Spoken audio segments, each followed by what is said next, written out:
Welcome to another edition of Sparkcast. I am your host, Lee, and today is November 2nd, 2008. Daylight savings time has ended, and although it may be easier to wake up in the morning due to the shining sun, evenings are definitely going to present a challenge for us. You have an internal clock and you have an external clock, and right now those two clocks are conflicting. We need to make a conscious effort to have a successful transition into these shorter days.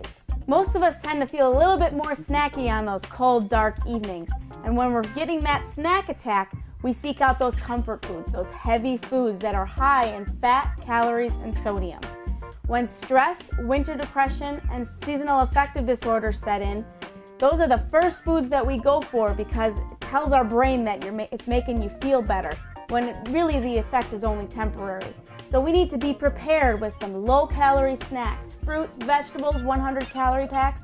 Those are all wonderful things to have on hand that you can snack on when those snack attacks hit.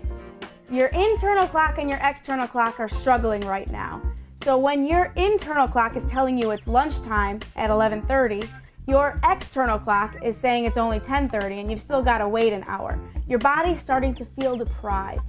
You're getting really hungry, even ravenous.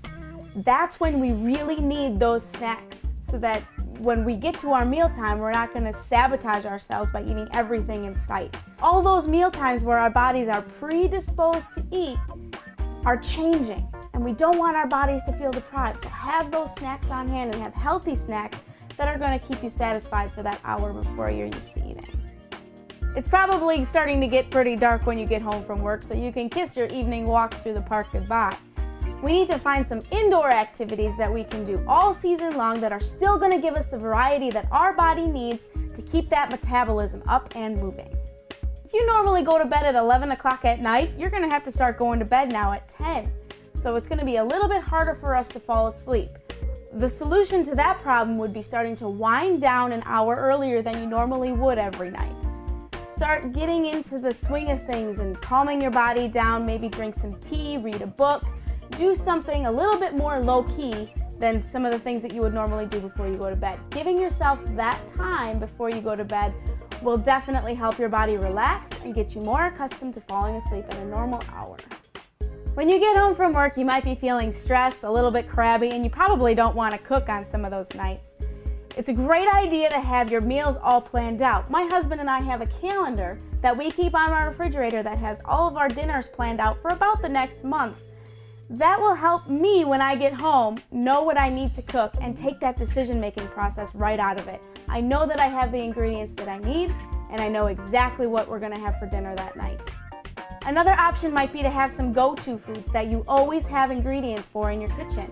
Things that maybe don't take a whole lot of ingredients or a whole lot of effort to make. Some of these might be like spaghetti or something easy that your whole family enjoys and that you can whip up without a whole lot of trouble. That'll take the stress right out of dinner making. Our challenge for this week is to participate in all of the daily challenges that are on the forum. Going outside of your normal routine is what's going to keep you excited about what we're doing. If for some reason you can't participate in the challenges that we're presenting for you, make up your own. That's fine as long as you're going outside of your normal routine and outside of the things that you do every day to keep yourself motivated and keep yourself on track. Our questions for this week have to do with your progress. First thing is, how do you feel that you're progressing through these last 2 months? Do you feel that this forum has been a help to you, or do you think that you needed a little bit more support?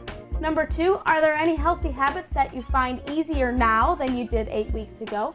Number 3, what are some of the things that you've learned about yourself through this challenge? And number 4, are there any additional features that you'd like to see on the team?